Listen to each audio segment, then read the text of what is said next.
Thank you for watching RGCWV Random Geek Culture in West Virginia. I am your host, Luke Hersey, and with me tonight is Alex McLean, and later Mike is supposed to be joining us as well, so that's going to be coming here in a little bit. And what we're doing tonight is we're reviewing, because this is December, we're reviewing different Christmas items that people might get, or that you are looking for Christmas items for that last minute thing for both geeks and West Virginians. And we'll get to the West Virginian part in a little bit.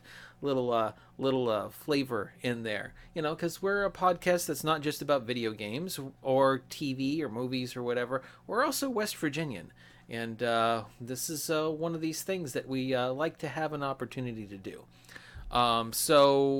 First off, I think what I'd like to do is, Alex, say hi to the people. Hey, folks. Good to be here. I'm just rambling on. No, I'm just letting you. Yeah.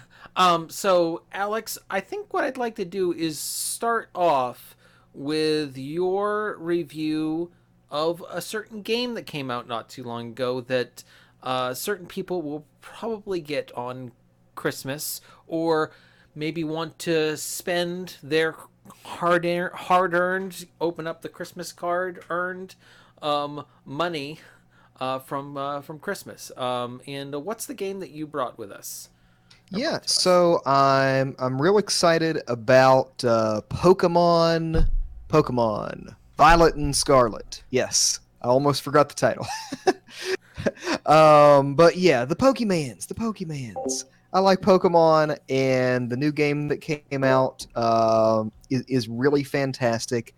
They actually do open world right in this game, and they kind of dipped into that with the previous Sword and Shield version, and it was a half measure. This is a full measure of open world, and it works. It just clicks. It works. They kind of change up the formula, you could say, that instead of just going through a series of gyms, there's like 3 parallel plot lines that you go on and do their challenges. So there's more challenges in total from what there usually is in a Pokemon game, which is neat. Yeah, and there's actually new Pokemon this generation that are kind of cool. So, it's not just harping on the classics and keeping the old favorites out there. Yeah, there are new ones this generation that are worth doing. So I've had a ton of fun with the game. I've already finished it. I completed the Pokedex, which is an accomplishment. Yeah, Luke, what do you know about this game? Okay, so I'd like to ask you a few questions. First off, so when you say that it's a little bit like Sword and Shield, what about the last title that they came out with, Arceus? And how similar is it to that? Because you said that you liked how the combat was a little snappier with Arceus. How is the combat in this one? So that is kind of a criticism, is that after I played some of Arceus, and yeah, I was blown away by how fast and snappy things are, that it doesn't like hold the game up whenever there's a menu. It doesn't like bog it down through menus and selections and then watching their effect and waiting for their effect to finish. It just, leaf cutter, bullet seed, pow, pow, pow, just like that. And Okay. Yes, Scarlet and Violet is the standard formula. It's not to say that it's slow. It's normal. It's more menu based. Yeah. Yeah. And I kind of wanted it to be more like Arceus in that way. But I mean, I can see some people that maybe wanted it to be like the Pokemon games that they grew up on, and so Right. so maybe they were playing it safe with this. And not only that, but Arceus is also, it was a departure from the standard even naming convention. Mhm. So because of that, maybe later on we'll get like an Arceus 2 and it'll be the same combat. So maybe it'll be maybe a divergence of, 3 different Pokemon games rather than 2.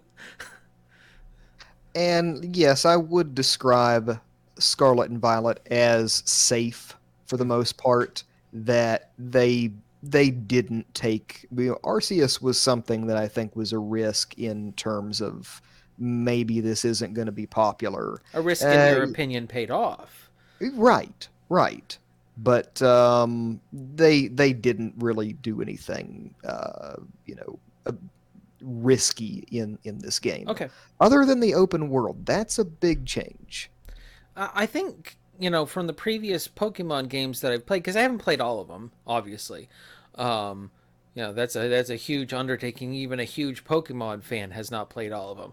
I've played like maybe 3 or 4, and I've never completed a single one. Um, Go ahead, laugh at me a little bit, That's fine.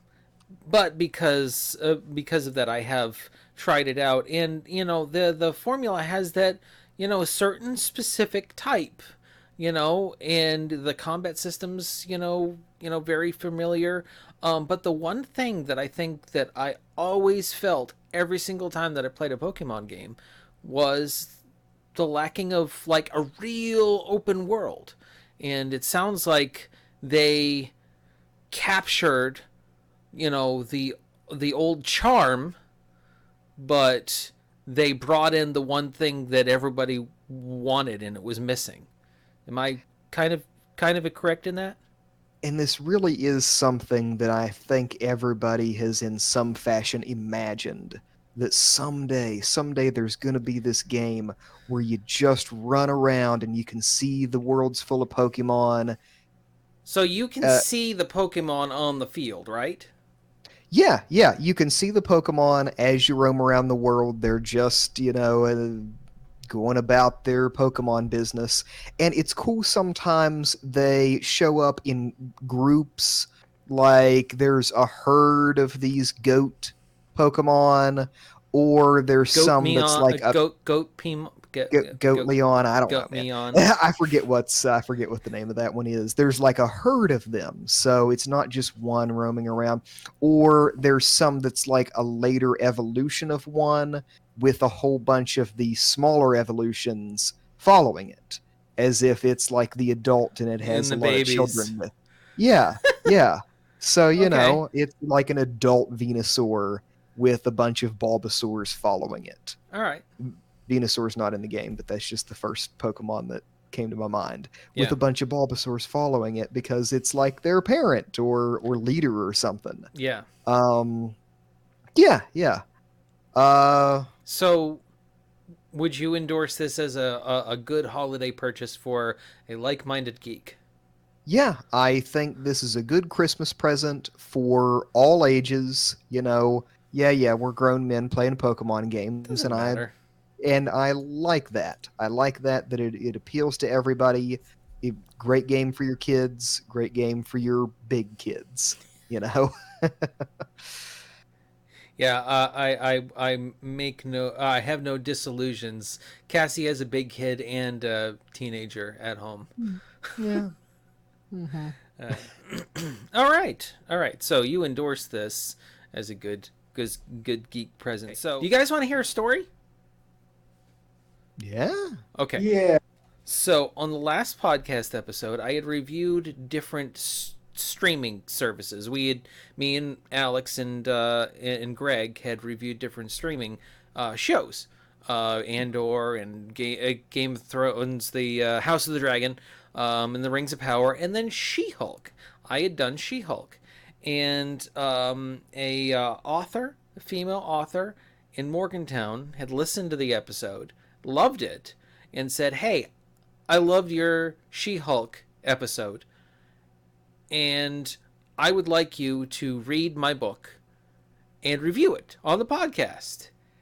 Now, the reason why I'm bringing it up now is because it's a Christmas book. Woo! Christmas Eve in the Mountain State. Okay, I gotta talk about this. I mean, okay, for one thing, I'm not gonna immediately endorse like anything that comes across my desk. Okay, that's not my thing. But I gotta endorse this because this is pretty good. Um, uh, remember those kids books from the like 80s and 90s where they had like a certain art style and a certain feel and a certain narrative. Like, I don't know if that's exactly what they were trying to do with this, but that's totally what they did. It like captures like these old classic, like, you remember the golden books, the ones with the gold on the trim? Yeah. Oh, yeah. Love those. Yeah, this is kind of got that same kind of charm to it. The thing that's great about Christmas Eve in the Mountain State is it's filled with puns and word plays, including like cities and towns, prominent cities and towns, and all 55 counties, all represented within the book. This is like the perfect book for you, Luke. It really is. It really is. It really is. Christmas Eve in the Mountain State. I mean, okay, you got to see some of these illustrations, though. This one that I particularly liked. Look at this. Look at this. Oh, it's the radio telescope. Yeah, and where is it? Green Bank? Yeah, Green Bank. Green Bank. Yeah. And oh, here's another one. This one's look at how classic that the illustrations are. Yeah. Solid. Yeah. Now I gotta read some stuff from this. Okay. So Excerpt. with a wreath of rhododendron leaves, West Virginia right there, Fairmont looks like its name. Oak Hill, 'neath quilts of Christmas Eves, see the snow fly by the plane. Oh, by the pane. Sorry, the pane. Like the window pane. Sorry. Harper's Ferry brings the magic. Charlestown rings in tradition. Fayetteville is fantastic as New River gorgeous. Snowflakes glisten. New River gorgeous. Gorgeous. This one mentions Helvetia, this page. Right here. Helvetia knows it's time again for Old Man Winter snow. Why don't we cuddle up, my friend? Mercer me, like Mercer County. Mercer me, it's 2 below. Yeah. I love this, and like I said, they represent every single county in West Virginia, and you see, Luke's sense of humor is always like these corny puns and stuff. Luke absolutely loves to make somebody groan with. Okay, you got to hear this. You got to hear the back cover. Okay, see, you got to hear okay, you always say that I don't go for laughs. I go for groans. Listen to this. Christmas Eve in the Mountain State captures the spirit of West Virginia in storybook form. Mary Hazen Yingas, Ying Rodriguez Yingas, has filled every page with clever or delightful groan-inducing puns that show the playful side of the Mountain State. They own it, at least. Yeah, they do. Yeah. Yeah, it's New River gorgeous. River gorgeous. I'm trying to find a good page to show this to you guys, though. I read a little bit of this too, and I think the best thing I can see, it's very dense in wordplay. Like Oh, every yeah. single line, is wordplay of some kind, or a West Virginia thing or place or location. It's very densely packed. I'm going to pull back the curtain a little bit. Did you mention the Feld podcast we did the other night? No, I did not. Okay. No, I did not.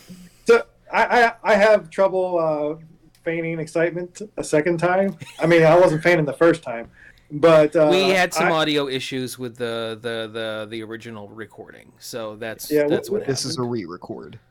Of this part, yeah. Luke and I previously recorded this segment, and I was way more excited the first time hearing about it than I am now. Not to say I'm not excited hearing about this time, but in that episode that did not make it to air, I made a great big deal out of ordering off Amazon in that moment. So as we're recording this, it is being shipped to me, and I'm excited to acquire it. Now, yeah, go ahead. Because the two things I love most are puns and West Virginia. Now, you can buy it off of Amazon. There is another place that you can order it off of, and I'll include that in the show notes of the episode. So then people can order it off of the best place to buy it to the most amount of money to the author. It looks like. I mean, Gotcha. the author still gets a kickback from Amazon, but I think that this is actually her website that I'll provide in the show notes. Being the author, I can tell you it is much more profitable to buy it directly from the author. Yeah, than from Amazon. Now, I already mentioned Mary Hazen Yingus, but it's also illustrated by Emily Patience. Now, one of the things that I really want to point out, though, as far as the illustration, all of these illustrations look like they're done with crayon. Now, not to say that they're not done with an iPad with a crayon filter, but if you look at these illustrations, I'm trying to really capture them. Yeah, there we go. It's stylized. In yeah, crayon. they look like they're stylized from crayon. So, yeah, it's not to say it looks like a kindergartner drew it or anything. Yeah, it's to say that it's got a style. Yeah. So anyway, and we've been talking to this lady on and off over a Facebook Messenger. About a month. She's just fantastic. She really is. Yeah. I try to support West Virginia authors where I can, and so absolutely I'm going to jump on this. Yeah. It's a very good book. It's a very good book, and I think everybody in both West Virginia and everybody that loves West Virginia culture will get a kick out of this book. I really do think so. And it's only what'd you say it was on Amazon? $14.99, I believe. $14.99. Okay. Yeah. So for that, I am definitely endorsing this as a good Christmas product to give to somebody for Christmas. So, yeah.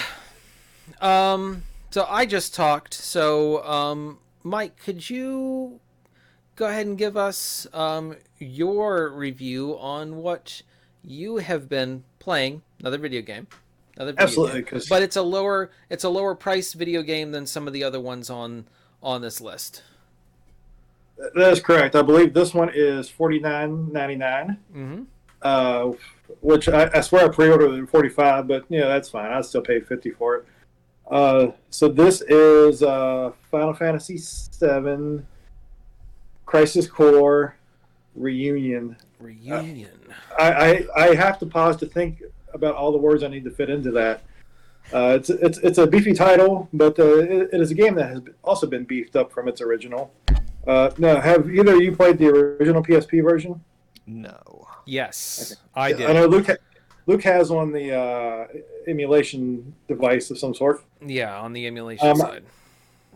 This is a game I've always wanted to play. I was pretty broke back in 2007 when it came out, so I could afford neither a PSP or it. So I had to begrudgingly not play it ever. And I was suspicious because when the PlayStation Plus thing started over the summer, I thought for sure that was going to be one of the titles released on it. So when Me it did too. not, I thought, something's up. And it was probably just like a few weeks later when they announced it. Yeah.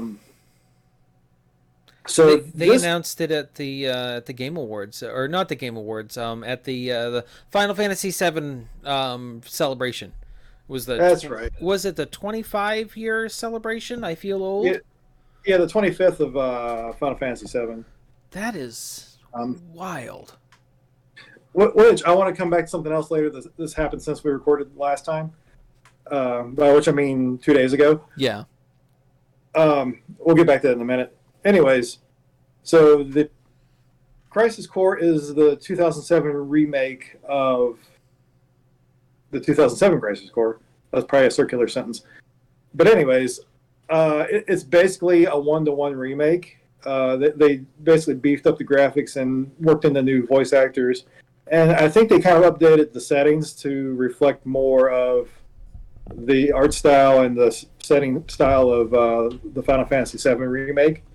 And it's pretty well seamless in that regard. I feel like I'm living in that world again, and it's a warm blanket basically, as far as video games are concerned.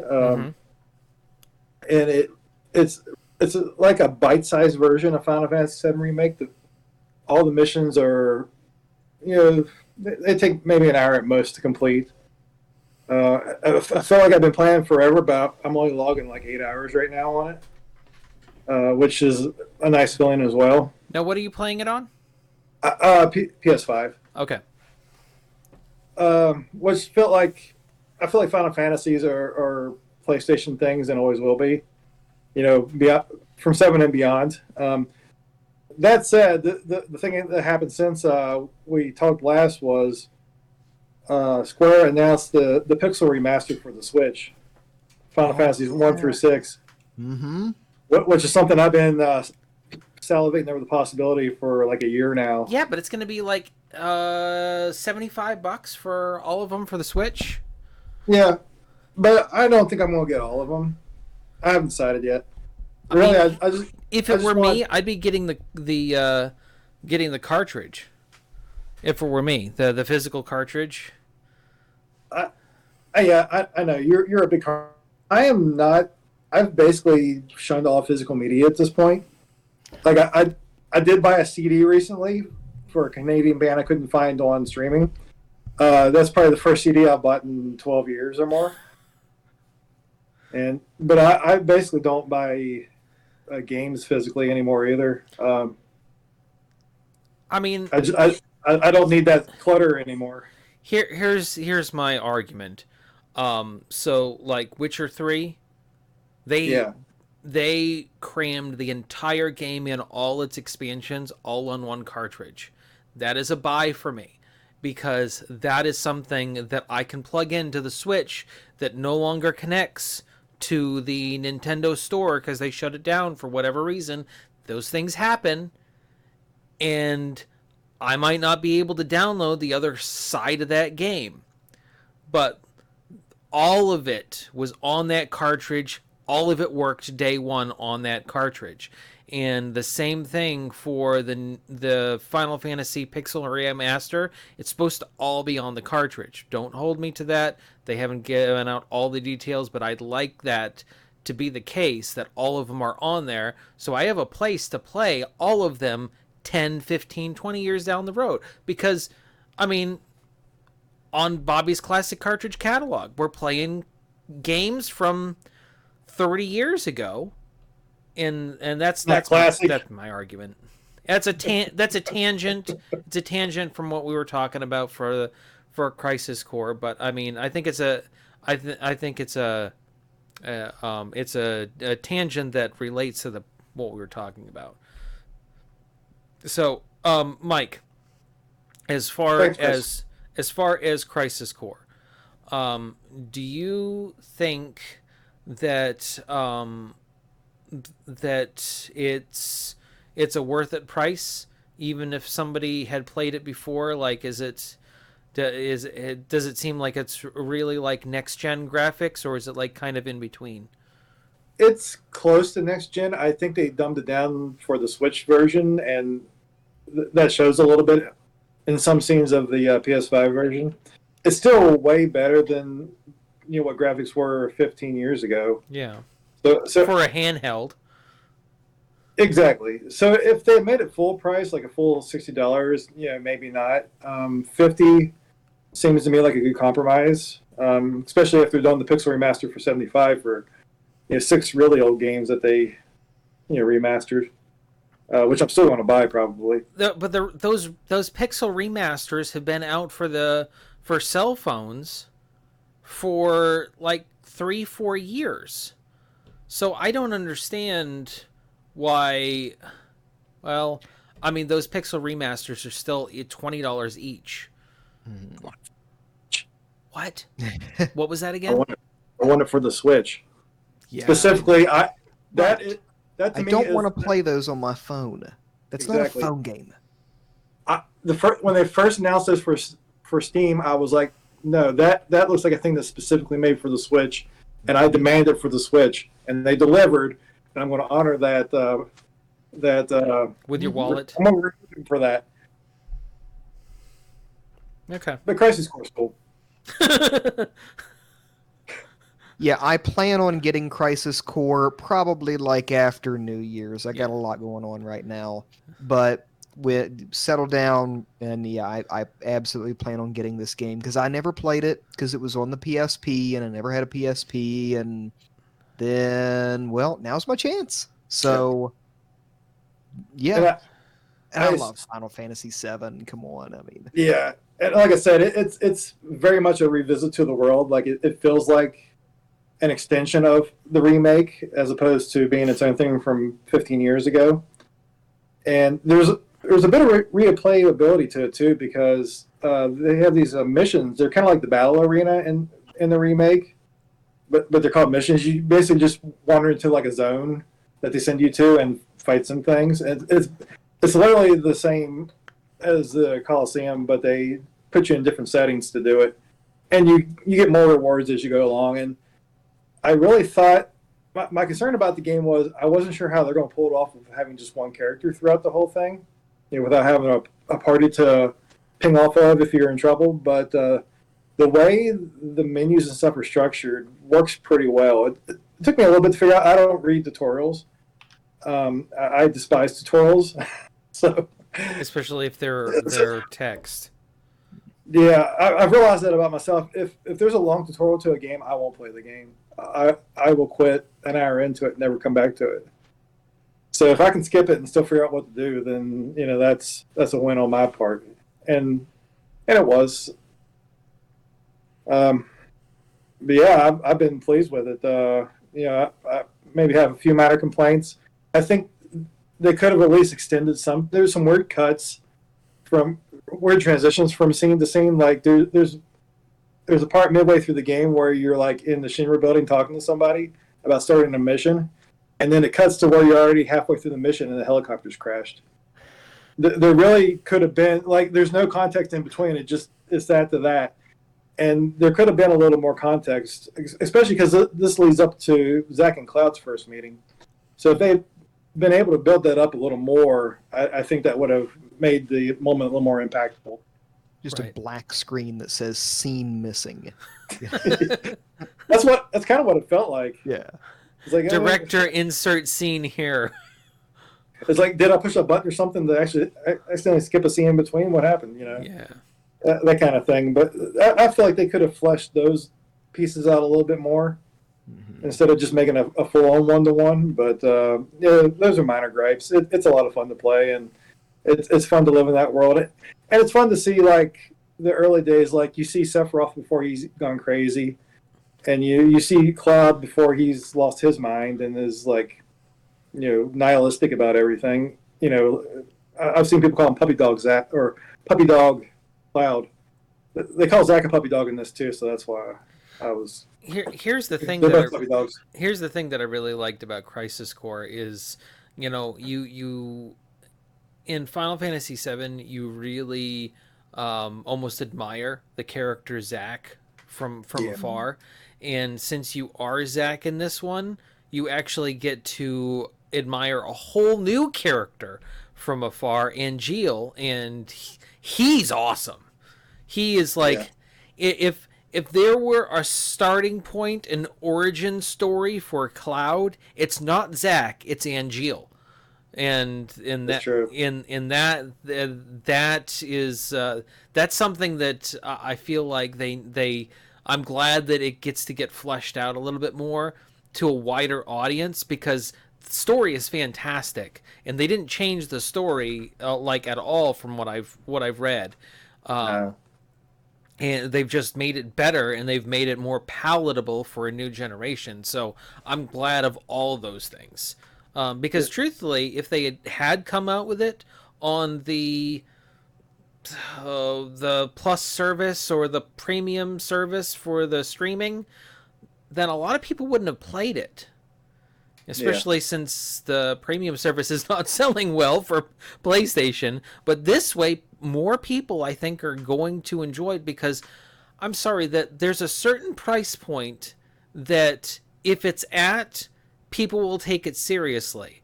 If it's free, people will just be like, yeah, I might get to it someday. Yep.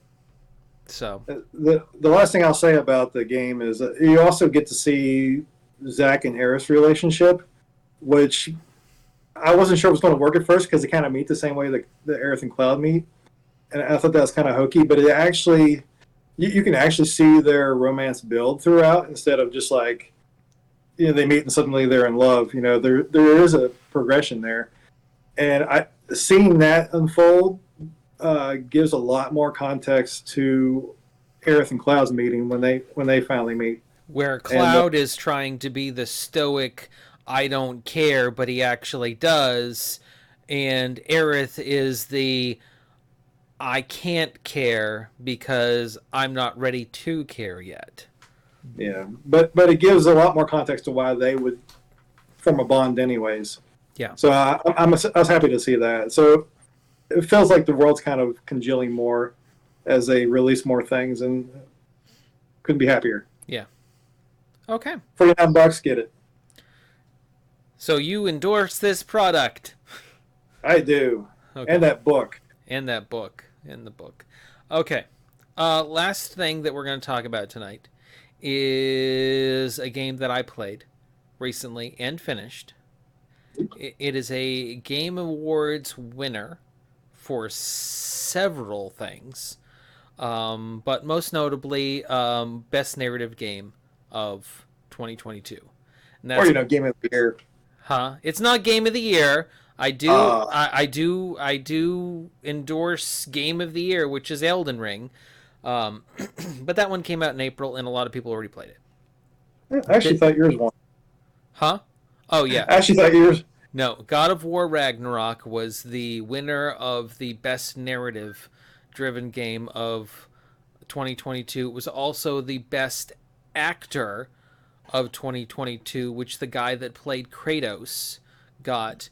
His performance in this, I know I say this way too much, but his performance was absolutely fantastic. It was phenomenal. It was impactful. It was dramatic. It was everything that he did everything that he needed to do and more. He made this world that much better for him being in it. This God of War Ragnarok is greater than the sum of its parts. It is so many people making all the right decisions. They made... Okay.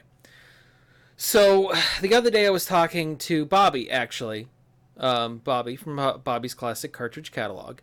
And he wanted to know what I thought of the game, because he has a PlayStation 5. And I said, well, you should play the God of 4 or the 2018 God of War game that came out for PlayStation 4. You could play that first, but if you're only going to play one, play Ragnarok, because it does sum up the story of 1 or 4. It's so confusing. The start of the Norse series. If you played that one, great. But if you're only going to play one, play Ragnarok, because that one's fantastic. Now, what he was asking, though, was how would I sum it up? And I sum it up as this. Okay, so do you guys remember when Metal Gear Solid came out? I think so, yeah. Okay, yeah. So when the first Metal Gear Solid came out, there were other narrative games, but Metal Gear Solid made everybody realize that this could actually be, that video games could actually be a narrative delivery device. A good narrative delivery device. There were other narrative games before, but that one is the one that everybody points to and goes, that one is the one where everybody realized that there's a new medium that we can deliver stories on.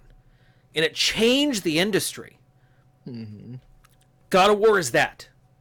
God of War is that.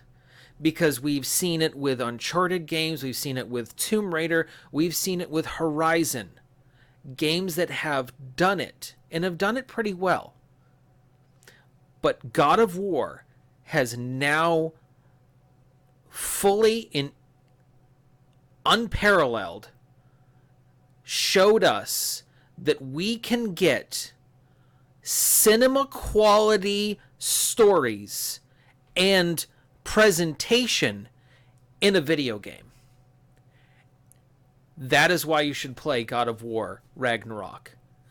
God of War Ragnarok is the breaking point. I recently started playing the 2018 God of War, and I put it off for many years. I mean, I think you all have tried to convince me to play it. And me, not Alex. Oh, okay. I convinced Greg. Greg just finished it.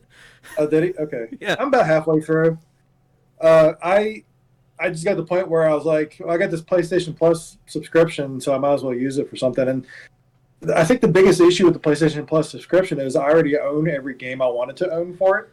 So there's like nothing else to play right now, even though they have thousands of games available. There's only two games that I want to try on there, and that's Stray and Returnal. And I just can't. Stray's pretty good. I'm only a few hours in though, but I need to go back and finish it. So anyway, you were saying. But God of War. I played it after playing for like a few hours. I was like, man, why can't all games be this narratively driven? Now, to be fair, I'm playing it on like story only mode, so like the boss fights are super easy and all that.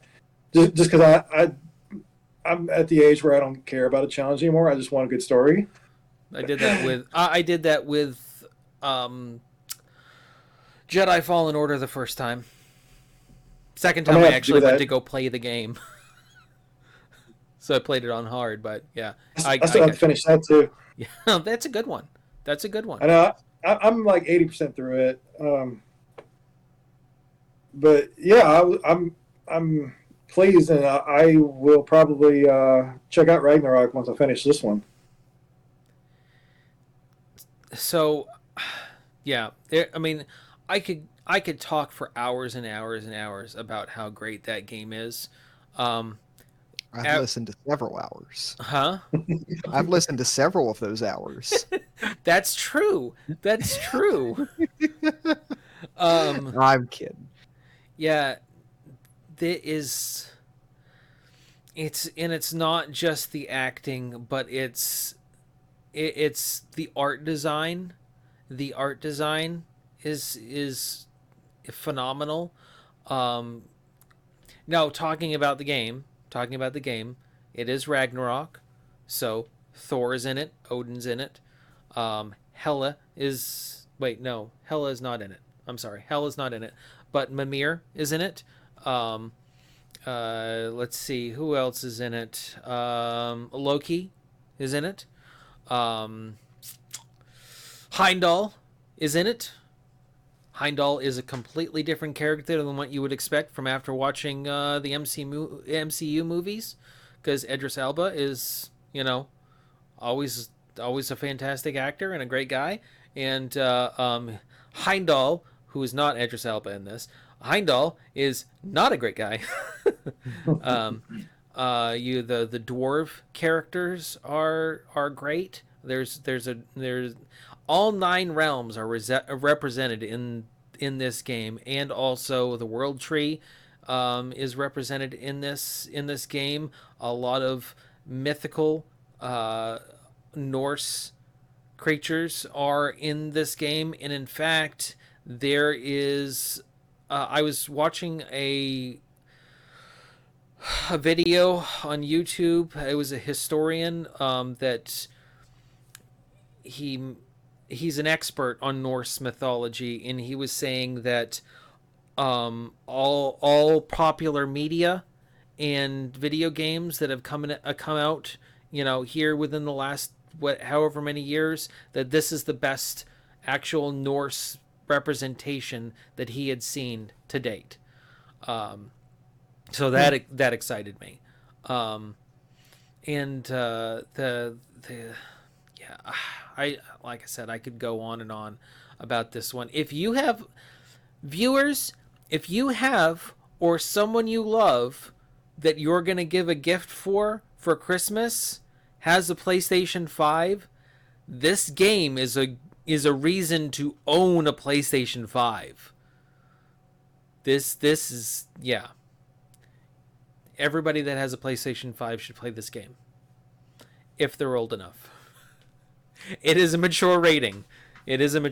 I will say that the only reason it's mature rating is for violence. Now, that's to say, in difference of like Call of Duty or something, where it's just gun violence, they're giving it an M rating.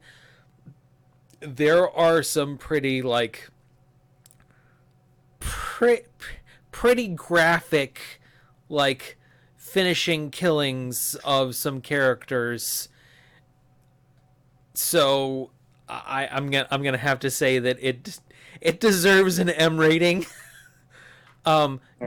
Just to, because Kratos is, very powerful Spartan a god of war, you would say. Yeah, and there, so he can be quite gruesome at parts, and he beat dudes with chains. It's kind of his deal. That was how he got his start. Well, let's just say that in one part there's a finisher where you're fighting a werewolf. Okay, you're fighting a werewolf. And werewolves, they have a dog-like snout. So you go to do the finisher, blah blah blah blah blah blah blah blah blah, and then you knock out the werewolf, and before the werewolf can get back up, he grabs him by the lower part of his snout, and he rips it off. Oh man! Yeah. Oh man! Yeah. So M rating is earned. So I would not suggest this to our younger viewers. Well, you don't become God of War without cracking some skulls, Right. Literally. Right. Yeah. So I definitely suggest this as a Christmas present for anyone who is old enough to play it. Also, I did say that it's for PlayStation 5. It actually is for PlayStation 4 as well. The graphics are a little bit less, and the frame rate is a little bit less, but it is all there, and you can experience the story of this game. And it's in 30 frames, and that's what most movies are. So you are experiencing this in its, in what you would usually get in the theater. So if you have a PlayStation 4, that's also a possibility, and it's a fantastic game. Also, PlayStation gives a free upgrade. So if you get it for PlayStation 4, you don't have to rebuy it for PlayStation 5. If you get a PlayStation 5 later, so you could play it, and then when you get a PlayStation 5, you could play it again in higher frame rate and better graphics and everything. So there's that too. So that's my review of God of War. Do you guys got any questions for me?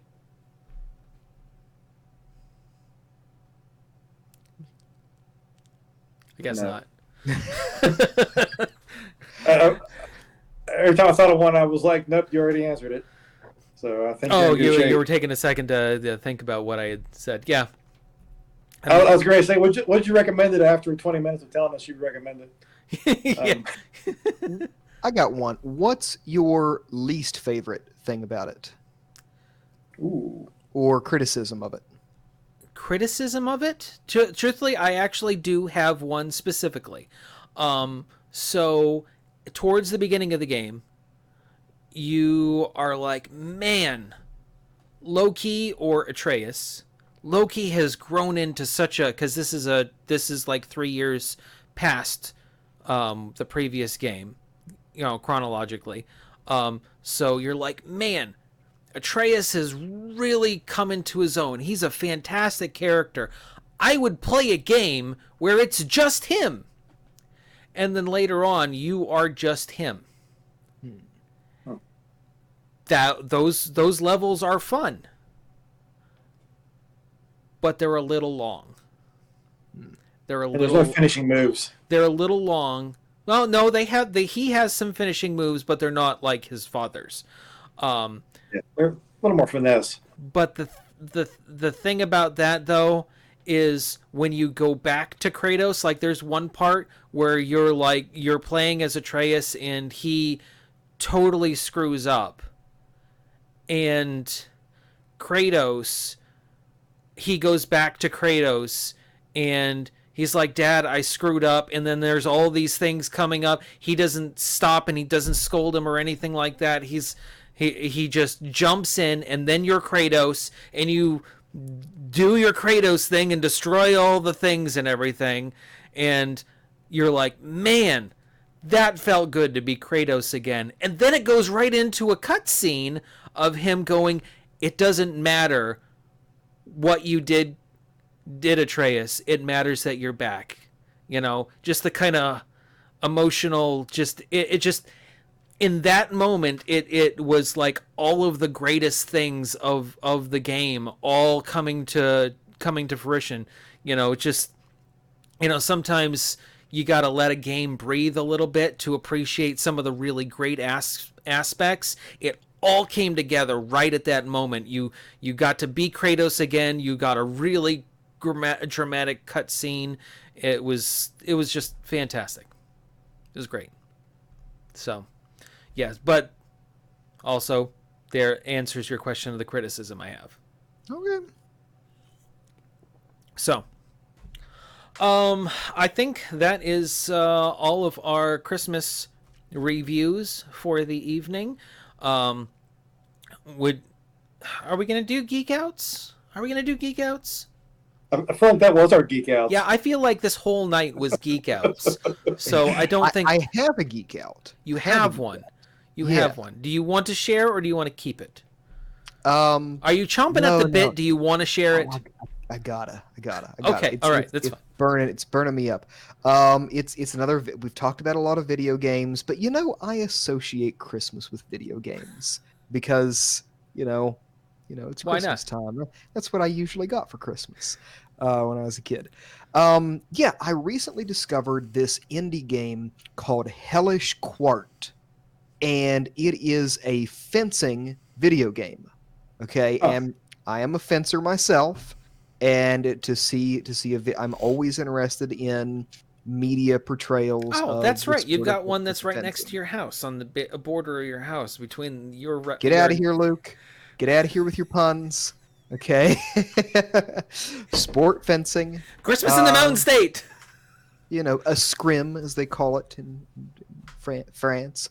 But yeah. Hellish Quart. It's an indie game. It's made by just two guys. And it I have to say it is a fairly realistic portrayal of like dueling, as you know, it's not sport fencing. It's a fighting game. You stab each other. But it is a reasonably realistic portrayal of it, and I really appreciate that. The things that I do in real life work in the game. I'll tell you that. Like my own strategies in fencing work in the game. Yeah, it includes like HEMA type weapons, historical European martial arts, that sabers and broadswords and long swords and that kind of thing, but also the fencing analogs, epées and foils, or rather, rapiers in this context. But yeah, it's a sword fighting game. It's very similar to Bushido Blade. That did you guys play Bushido? Stop it. That's what I was saying. Both of you. Yes, I played Bushido Blade, and that game was awesome. Yeah, Bushido Blade, because like there's one hit that you square off, you go in, one hit, and then that's the round. Yeah. So it is on Steam. Now, I'll warn, this is an early access game, and it really, really shows more than any other early access game that I've played. I mean, it doesn't advertise itself as anything different. It doesn't lie to you about what it is. Like, this is an unfinished game. Do you think that they're going to finish this game? I hope so. I hope so. I want to tell people to go out and buy it so that they will have money to finish it. I don't know. I hope so. I think this is their first video game. But I have to say, the developers of this, I want to find out, because I think they either are fencers or they have very much studied fencing. So, because they've done their homework, let me tell you. They have done their homework on this. But yeah, it is $12.99 on Steam. It's an early access game. It is janky. It does have unfinished features. It is buggy. It's, it is not finished. But keep an eye on it. Hellish Quart. It occurs to me that would make it a pretty amazing VR game. A fencing game. I forgot about that. It does have VR features. It does have it has a first-person mode. Yeah, first-person mode is a lot harder, I'll tell you that. But it does have VR features. I think they are not completely implemented yet. I don't have anything VR, so I haven't been able to test that. But yeah, it is supposed to have VR features. There is a VR game that is very, very... a lot of the physics that you would do, a lot of the tactics that you would use for fencing, and I only say that from a very... not even an intermediate, a beginner. Alex has just given me a few lessons. That the Swordman VR, Swordsman VR. That one is a finished product, and as far as a VR experience, it's very good. I was basically able to use the few tactics that Alex showed me, and the game was super easy. Yeah. I don't have my swords within reach, but I've got this. On guard. Oh, wait a second. I got some. Yeah, Luke has. I got do. I got stuff all over the place. Yeah, I'm not gonna get it right now. I got scissors. Okay. Double swords. Oh wait. I have a letter opener. On guard. Ready, fence. So yeah, check out Hellish Quart. Okay. Well, since you did a geek out, I'm gonna do a geek out. So do you guys remember what the last my favorite game of the last 10 years was? We did a podcast on it. Witcher 3. Witcher 3. I've already done this podcast once this week. And The next gen update that just came out, Oh yeah. and it's great.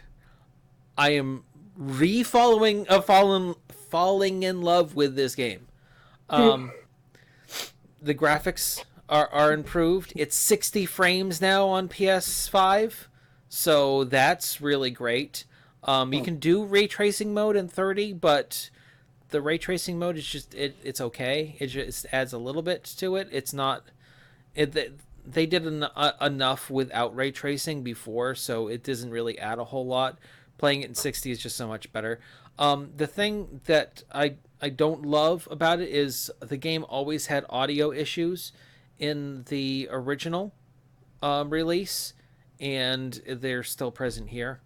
So, I mean, the music's great. The music's great in that game, but sometimes it has audio problems, and you just got to reload your save and just let it go.